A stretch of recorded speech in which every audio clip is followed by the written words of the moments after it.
In this episode, we're going to take something that can sound mysterious at first and make it feel practical and grounded.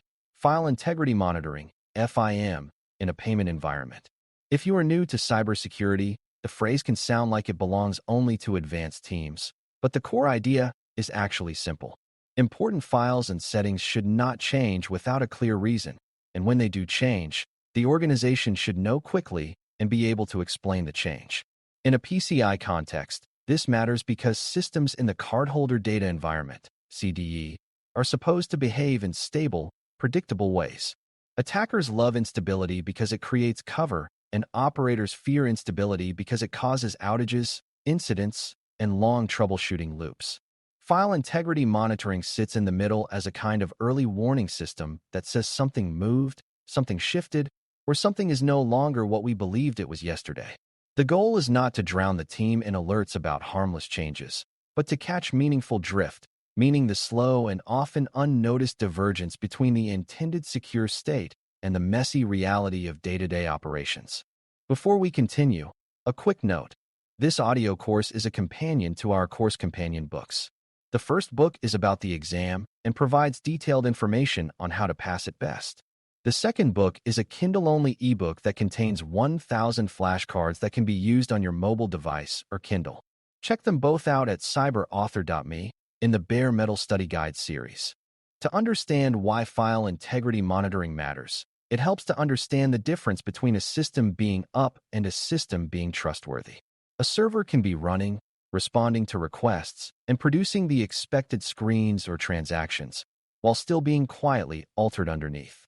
Those alterations can be accidental, like a well-meaning admin changing a configuration and forgetting about it, or they can be malicious, like an attacker inserting code that schemes data or opens a hidden access path.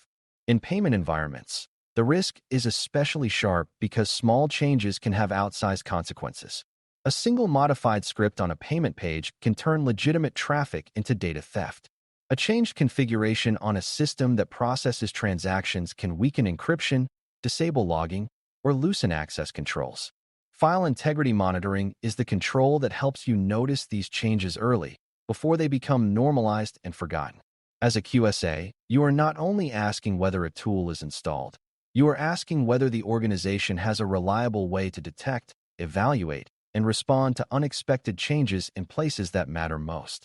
When people first hear file integrity monitoring, they often assume it means monitoring every file on every system all the time, which would be impractical and would produce enormous noise. A smarter way to think about it is to monitor the right files for the right reasons. The right files are the ones that, if changed, could alter security posture, alter transaction behavior, or provide a foothold for an attacker. That includes operating system configuration files, application binaries, scripts, security agent configurations, and any files that define how the system authenticates users, handles network connections, or logs activity. It also includes content that a payment application serves to users if that content can be modified to include malicious code. The right reasons are tied to risk, and risk is tied to how likely the change is to happen legitimately and how damaging it would be if it happened illegitimately. File integrity monitoring becomes valuable when it is focused, purposeful, and connected to a process that helps people decide whether a change is expected or suspicious. A core concept you need before you can validate file integrity monitoring is baselining. A baseline is a snapshot of what normal looks like for the files and settings you care about. Without a baseline, you cannot reliably say something changed. But baselines are not static forever, because environments evolve, patches update files, and releases introduce new versions. So baselining is less like taking one photo and more like maintaining an album that reflects the current approved state. Beginners sometimes misunderstand baselining and think it means locking a system into an unchanging state, which is not realistic. The real goal is to ensure changes that should happen are documented and approved, and changes that should not happen are detected quickly. File integrity monitoring supports that goal by constantly comparing the current state to the known approved state. When the two diverge, you get a signal. The quality of that signal depends heavily on how well the baseline is maintained and how well the monitoring is tuned to focus on meaningful targets. Drift is the enemy that file integrity monitoring is meant to catch, and drift is usually not dramatic. Drift is slow. Drift is a configuration change made in a hurry and never reversed. Drift is a script patched manually on one server, but not on the others. Drift is a permissions change that makes a file writable by more people than intended. Drift is a scheduled task added for troubleshooting that keeps running long after the incident is over. In payment environments, drift creates inconsistent security posture, which makes the environment harder to manage and easier to exploit. Attackers benefit when the environment is inconsistent because they can target the weakest instance of a system type or hide in differences that defenders assume are normal. Operators suffer because inconsistencies make incidents harder to reproduce and fixes harder to roll out. File integrity monitoring helps by creating a trail of changes and by highlighting changes that happen outside the expected rhythm of patching and releases. The important lesson for new learners is that drift is not just a technical nuisance. It is a security problem and a validation problem. To make file integrity monitoring work in practice, organizations need to define what counts as a critical file and what counts as an expected change. Critical files are often those that define access control, logging behavior, network posture, and application logic. Expected changes are changes that occur through approved processes, like a scheduled patch window or a planned release. The gap between critical and expected is where alerts matter. If a critical file changes during a planned release, the organization should still be able to explain it, but it may not require the same urgency as a critical file changing at an unusual time. If a critical file changes outside planned processes, that is a stronger sign something is wrong. This is where the phrase "catches the drift" becomes more than a slogan. Catching drift means catching changes that slip outside the discipline of the change pipeline. A QSA will look for evidence that alerts are not only generated but also investigated, triaged, and resolved in a documented way. If alerts exist but no one reviews them, the monitoring is decorative, not protective. Another concept that matters is integrity versus availability. File integrity monitoring is not primarily about keeping systems running. It is about knowing whether the systems remain trustworthy. A system can be fully available and still be compromised. That is why integrity is a separate security property from availability and why integrity monitoring needs its own attention. For beginners, it helps to think of integrity as the question, can we trust what this system is doing? If an attacker changes a small component of a payment process, the system can keep functioning and customers might never notice. But the integrity is broken because the system is doing something extra behind the scenes. File integrity monitoring creates a chance to catch that extra behavior early by noticing the change in the file that enabled it. In a PCI assessment, integrity controls are closely tied to the idea that payment environments should be stable and well-controlled. The more stable the environment, the easier it is to notice unusual change. The less stable the environment, the more noise you have, and noise is what attackers hide behind. It is also important to understand that file integrity monitoring is only as strong as the protection of the monitoring itself. If an attacker can disable the monitoring, edit its configuration, or tamper with its records, then the organization might have a false sense of safety. A mature approach includes making the monitoring data hard to alter and making changes to monitoring configurations visible.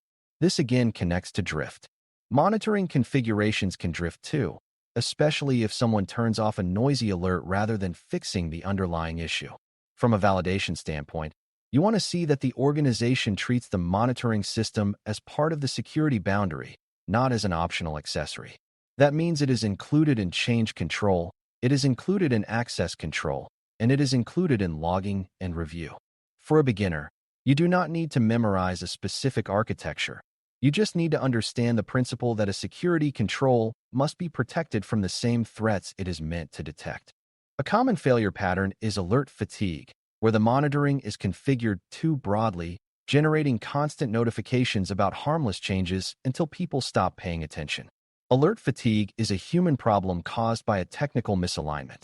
If everything is an emergency, nothing is an emergency. The right response is not to abandon monitoring, but to refine what is monitored and how alerts are categorized. That refinement starts with understanding the environment's normal change rhythm and aligning monitoring to it. For example, if patching happens weekly, changes to certain system files during that window may be expected, but changes outside that window should stand out. If releases happen daily for a front-end system, then integrity monitoring may focus more on detecting unapproved modifications, unexpected file permission changes, or changes occurring outside the release pipeline. The key is not the frequency of change, but whether the change is controlled. A QSA will ask how the organization prevents alert fatigue and how it ensures alerts lead to action. When a team can show examples of alerts, investigations, and outcomes, it demonstrates that monitoring is alive. File integrity monitoring also strengthens incident response because it provides timelines and clues about what happened and when. If a suspicious change is detected, the organization can correlate it with other signals like authentication logs, remote access activity, and network anomalies. For new learners, this is where system time and logging discipline become linked to integrity monitoring. A file change alert that includes a timestamp is only useful if timestamps across systems can be trusted. An alert that identifies a changed file is only useful if the organization can tell who had access to that file and whether the change aligns with an approved change ticket. This is why controls in PCI are not isolated. They reinforce each other. File integrity monitoring is most effective when it sits inside a broader environment of good change control, strong access control, and reliable logging. When those supporting controls are weak, file integrity monitoring becomes harder to interpret, and attackers gain more room to hide. Validation means you look for the ecosystem around the monitoring, not just the monitoring itself. When you think like a QSA validating file integrity monitoring, you are essentially validating three things: selection, detection, and response. Selection means the organization has identified the systems and files that matter and has a rationale for why they are monitored. Detection means the monitoring is actually working, meaning changes generate signals that can be reviewed and trusted. Response means there is a human process that takes those signals and turns them into action, whether that action is confirming an expected change, correcting drift, or investigating a possible compromise. For beginners, it can help to imagine a fire alarm. The alarm is valuable only if it is installed in the right places, if it reliably detects smoke, and if people know what to do when it sounds. A fire alarm that triggers constantly during cooking will be ignored, and a fire alarm that never triggers is useless. File integrity monitoring is similar. It should be tuned to detect real risk, and it should lead to consistent action. Evidence of action is often the difference between a compliant-looking environment and a truly controlled one. As we wrap up, remember that file integrity monitoring is fundamentally about trust and drift. Payment environments need to remain in a known, approved state, and reality constantly tries to pull them away from that state through patches, fixes, workarounds, and sometimes attacks. File integrity monitoring is one of the controls that pulls the environment back toward truth by making change visible. It is not there to shame people for changes. It is there to prevent silent changes from becoming permanent weak points. When implemented thoughtfully, it reduces chaos because it creates a reliable signal for when the environment is drifting away from its intended design. When validated well, it gives a QSA confidence that the organization can detect and explain changes that matter, and that it will notice when something unusual happens. If you keep the mental model of baselines, focused monitoring, and disciplined response, you will be able to understand what good file integrity monitoring looks like without getting lost in tool details, and you will be able to spot the weak patterns that allow drift to turn into real payment risk. Thanks for listening. For more audio courses, daily newsletters, and more, please visit DailyCyber.News.